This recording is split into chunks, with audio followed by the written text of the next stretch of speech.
What's happening, YouTube? Welcome to John TV. And on this episode, I have Deuce Reacts episode, whatever it is, man. I've been doing a lot of reaction videos, man. But on this video right here, I will be reacting to Secret Base's video on Carmelo Anthony and Kevin Garnett's beef tasted like Honey Nut Cheerios. Or maybe not. This ain't a sponsored video or anything like that, man. But Honey Nut Cheerios wasn't too bad. For those of y'all that don't know, Carmelo Anthony, just last week, retired from basketball, retired from the NBA. So decided to finally hang it up. He's been out the league for about a year or so. Top 10 in league history in scoring. So one of the greatest scorers to ever touch the court. And they're talking about his beef with Kevin Garnett, which in my opinion is, I say, a top 20 player to ever play. So let's go ahead, get to the video. Not gonna waste too much more of your time, man. Go ahead, like, comment, subscribe for more reactions. Let's go ahead and get to the video. I'll keep it 100 with you and admit that Carmelo Anthony's hatred toward Kevin Garnett was intense but brief. The crux of their feud boils down to a single blow-up in January 2013. But the aftermath of that single incident allowed fans and the media to keep their beef alive for nearly a decade, while ruining Honey Nut Cheerios for the two in the process. Kevin Garnett helped revolutionize the draft process when he successfully jumped. Oh yeah, before we go forward with the video, man, the link to this video is in the description below. Secret Base has some great stuff.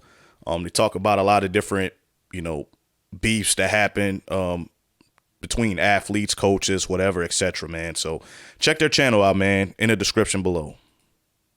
To the pros fresh out of high school, proving that youngins can thrive in the league. From high schoolers to one and done college hoopers, franchises tried to find their version of KG. For the Denver Nuggets, they turned to 19-year-old Carmelo Anthony. After spending one championship season at Syracuse, Denver drafted Melo 3rd overall in 2003. Handing the keys of the franchise over to a teenager immediately paid off. In his rookie season, Anthony ended a lengthy postseason drought, leading the Nuggets to a first-round matchup against a guy who now acted as the OG of the NBA's new generation. Garnett hardly spoke about his impact on the young hoopers that followed him, but was proud of the movement and praised Anthony after his playoff debut. But after Melo lit up the Timberwolves in Game 3, KG's praise quickly turned into frustration. In the fourth quarter, with the game all but out of reach, Melo pretended to take a jumper from out of bounds after a loose ball rolled to him on the bench. An agitated Garnett walked over and tried swiping it from him, but after failing to do so, Melo flipped the ball around him to the refs. Anthony's teammate Andre Miller hopped up to defend the rookie and shoved Garnett. Look at the score. Man, they getting cooked. 68-91. Jeez, man, they getting cooked. Where they then all exchanged words and had to be separated before things escalated. After the win, when asked if Minnesota felt any pressure, an extremely confident Anthony joked the T-Wolves would no longer exist if they lost the series. Garnett's reaction wasn't as playful. Following a testy Game 4, journalists believed Melo versus KG would be a Western Conference battle for years to come. Except that never came to fruition. After Minnesota won that series in 5 games, Anthony and Garnett didn't face off in the postseason again until years later when they were in the East. While experts predicted a fierce rivalry between the two, Melo and KG gained mutual respect for each other. They were all-star teammates in 2007 and appeared to enjoy sharing the court together. When they switched conferences and met in the first round of the 2011 playoffs, it was all love between the two. Melo even gave KG a congratulatory hug after the Celtics swept the series. But then, in 2013, things got spicy. During the fourth quarter of a regular season matchup, Melo and KG spent the entire time going at each other.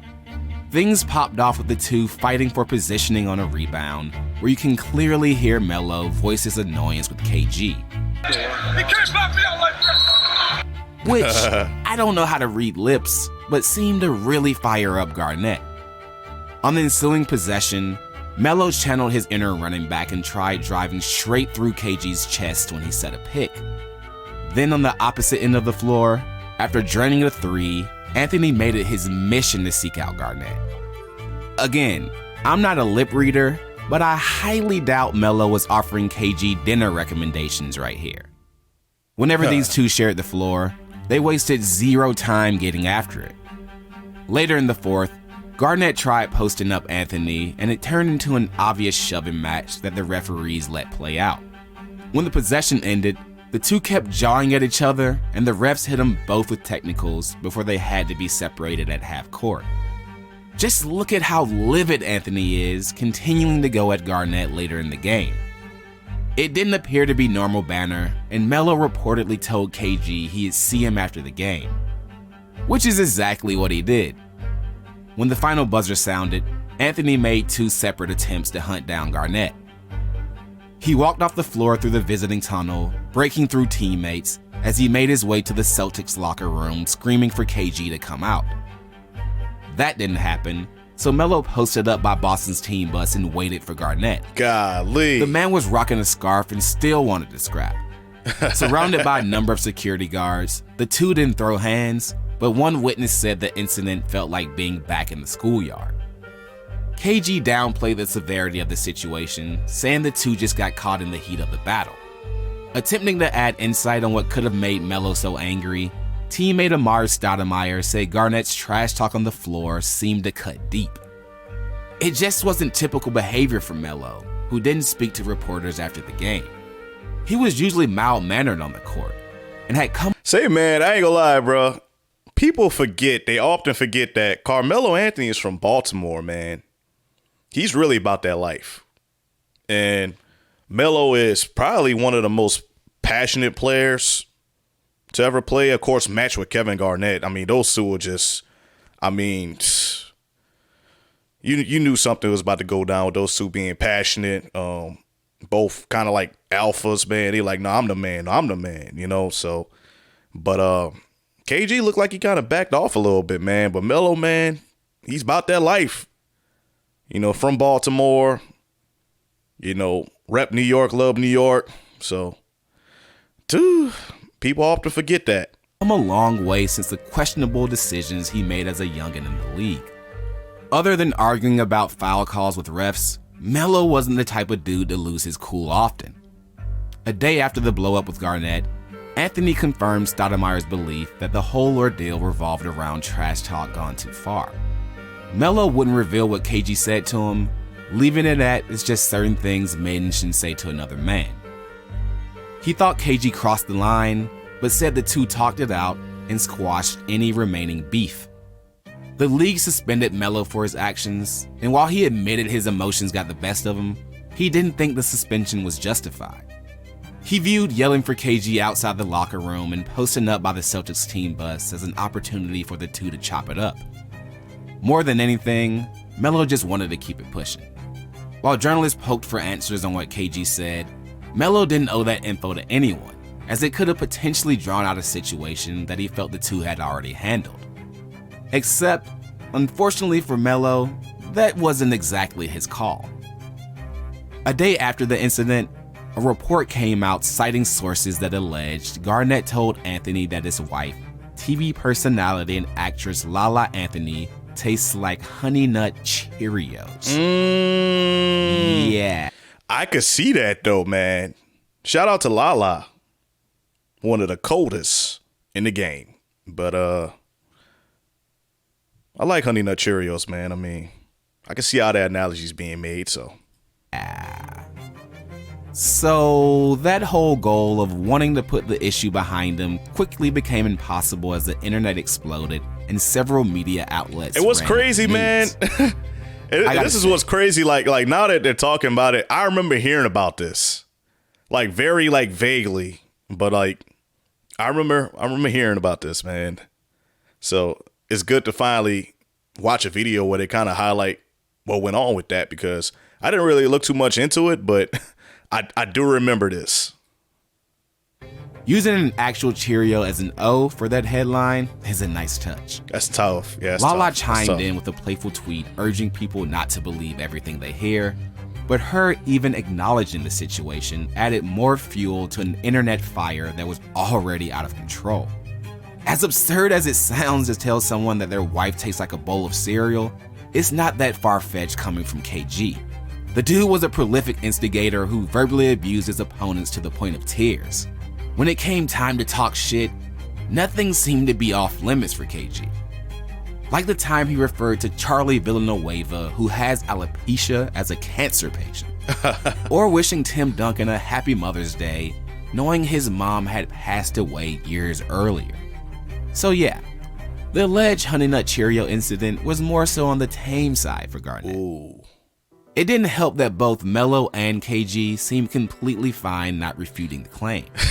Almost a week after the initial report. Say, dude, that's messed up, man. But KG is ruthless, dude. He is ruthless. Like, I wish he would have talked about his run-in. I wouldn't really say run-in, but like his interaction with Joakim Noah on the court. Whenever Joakim Noah, pretty much was saying like, hey man, I look up to you, man. I admire you, this, that, and other. And then KG yell out expletives at him like, get off my you-know-what, or whatever, man.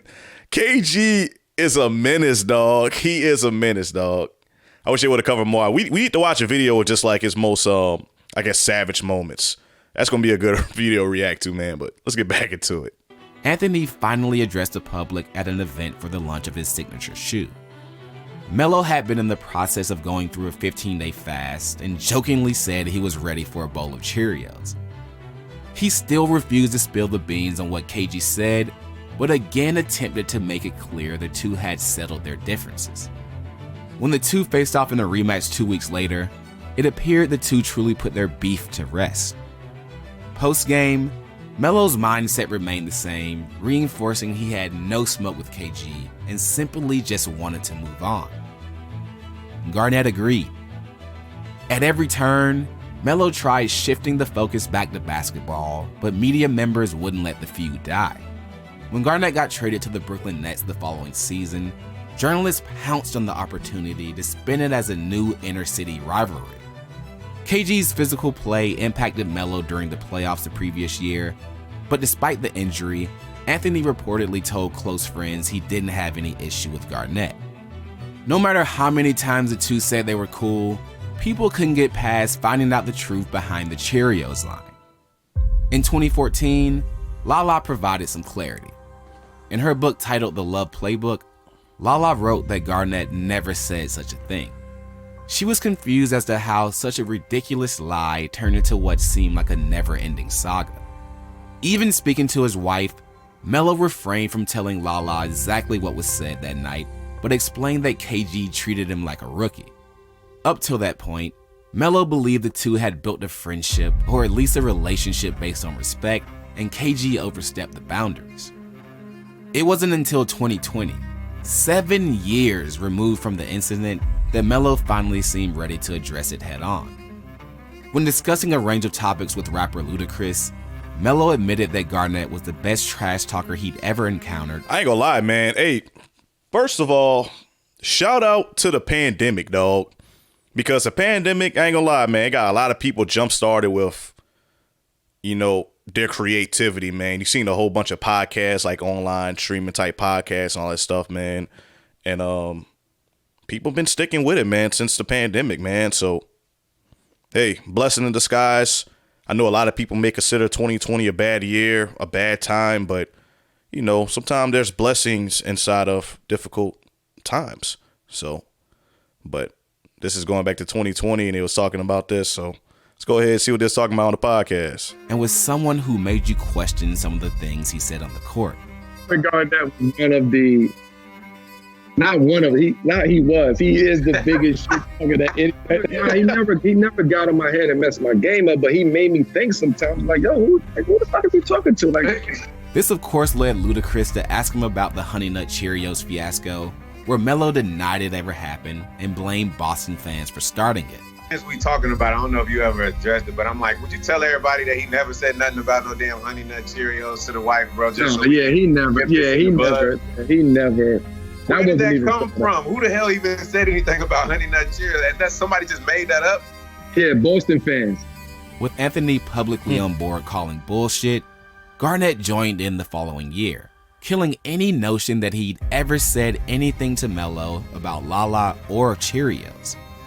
He was a Frosted Flakes type of guy anyways. The fact that KG felt the need...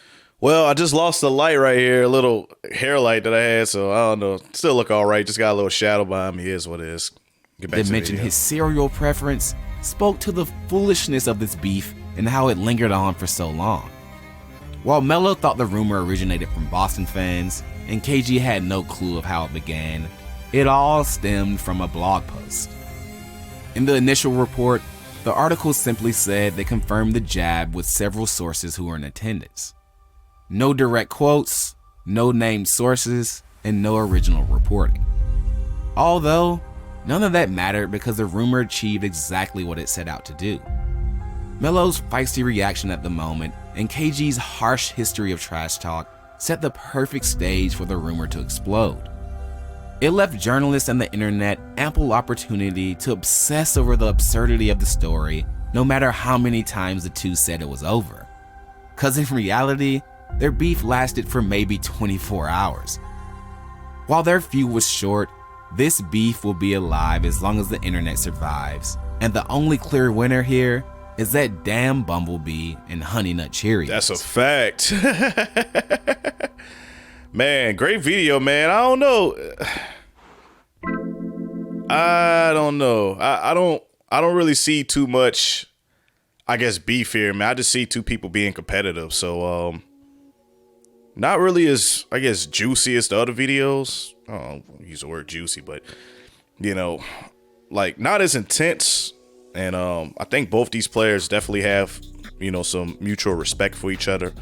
And shout out to Honey Nut Cheerios, man. If you're watching this video, man, go ahead, sponsor your boy. You know, I like Kellogg. So anyway, appreciate you watching the video, man. I'm gonna go ahead and wrap this up, man. I got equipment malfunction here, shutting all batteries, going dead, all that stuff, man. So anyway, love you.